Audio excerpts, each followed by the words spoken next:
Bonjour à tous, l'objectif de cette vidéo en fait c'est de vous montrer un petit peu comment on utilise Micro-C pour programmer les microcontrôleurs.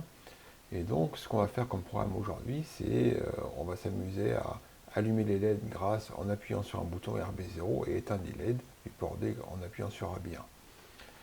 Donc pour ça on va utiliser le logiciel de programmation Micro-C comme je l'ai dit.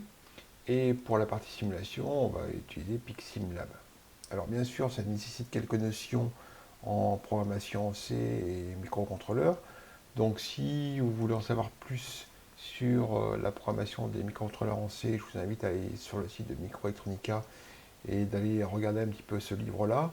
Donc il concerne la programmation des PIC en langage C. Donc ici c'est pour le PIC 16F887. Mais globalement, il y a beaucoup de choses qui sont communes au PIC qu'on va utiliser, c'est-à-dire le 18F4550, et notamment tout ce qui concerne la programmation des ports d'entrée-sortie.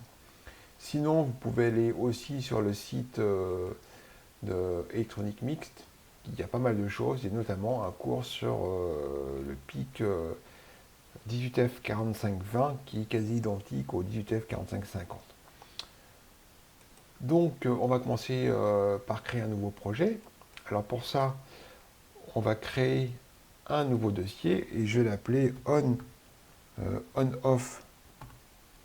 Voilà, j'ai y arrivé, on-off LED. Parce que l'objectif c'est d'allumer et d'éteindre des LED en appuyant sur les boutons poussoirs. Et ensuite, j'ai créé un projet ici, nouveau projet, voilà, standard. Donc je vais le renommer on-off LED. Je m'assure que je sauvegarde bien dans le répertoire que je viens de créer, ici, voilà. Et puis je choisis le pic 18F4550 avec une fréquence du quartz de 8 mégas. Donc je fais Next, voilà, et c'est terminé. Donc j'ai mon programme principal qui apparaît ici, hein, et vous avez ici l'architecture en fait du projet, notamment avec le programme source ici. Bon, donc généralement en début de programme, on met toujours un certain nombre de commentaires pour dire qui a fait le programme, à quoi sert ce programme-là, sur quoi ça fonctionne. Donc, je vais mettre ici des commentaires. Voilà. Donc, qui a fait le programme, le nom, et notamment préciser qu'on a utilisé la version de Micro-C, la dernière version de Micro-C ici, 7.6, et au niveau de PicSimLab, la version 0.7.5. On utilise le PIC 194550 avec une fréquence 8 mégas. Et puis, pour comprendre ici la suite en fait de ces petits tutos, il faut avoir quand même quelques notions de programmation en C et puis avoir aussi quelques connaissances sur la programmation des pics 18F4550. Bon, donc on va commencer par initialiser en fait le microcontrôleur et pour ça, il faut configurer les pics d'entrée-sortie. Donc, je vous rappelle que concrètement, un PIC a des ports d'entrée-sortie. L'objectif, c'est de piloter un système. Donc, on va avoir des entrées-sorties tout ou rien, des entrées-sorties analogiques. Dans le cas présent, on ne va utiliser que des entrées-sorties tout ou rien. Et on va spécifier au microcontrôleur qu'on veut utiliser, par exemple, le port B en entrée et le port D en sortie. Donc, lorsqu'on veut des entrées, on va le configurer en fait dans le registre TRIS. Donc, TRIS A pour port A, TRIS B pour port B. Et donc, si on veut des entrées tout ou rien, on va mettre un 1. Et si on veut des sorties, on va mettre un 0. Donc, c'est ce qu'on va faire dans le programme.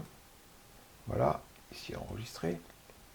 Ici, je vais mettre tris B égale 0, FF.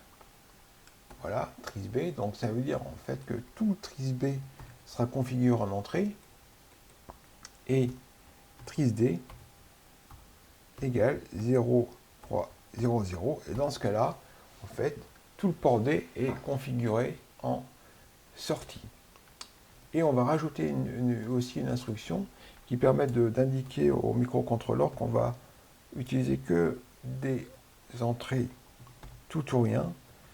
Donc c'est important parce que quelquefois, si on omet cette instruction, il peut y avoir quelques dysfonctionnements. Donc voilà, donc je vais voir si ça compile correctement. Voilà, bon. Et ensuite, je vais faire mon programme principal, donc un do while, une boucle sans fin. do while 1. Voilà, comme ça. Là, je vais mettre une parenthèse, point virgule. Et ici, je vais dire if,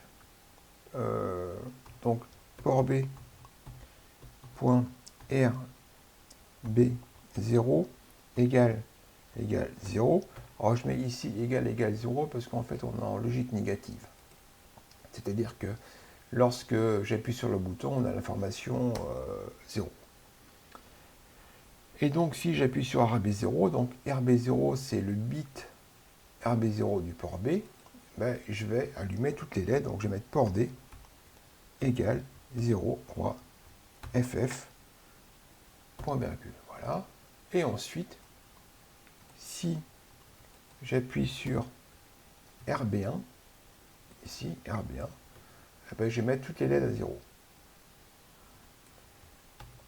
Voilà. Donc, concrètement, cette instruction me permet d'allumer toutes les LED. Et cette instruction-là me permet d'éteindre toutes les LED du port D. Je vais compiler. Voilà, j'ai pas d'erreur. Et lorsqu'on compile, on va générer un centre de fichiers qui se retrouve ici. Et l'exécutable, c'est le .exe, .hlx. Donc c'est ce fichier que on va télécharger ici. Load, voilà. On va télécharger ce fichier-là, on fait ouvrir. Et ensuite, on va le tester. On appuie ici sur RB0, les LED s'allument. Et on appuie sur RB1, les LED s'éteignent. Voilà. C'est maintenant terminé, donc c'est à vous de jouer.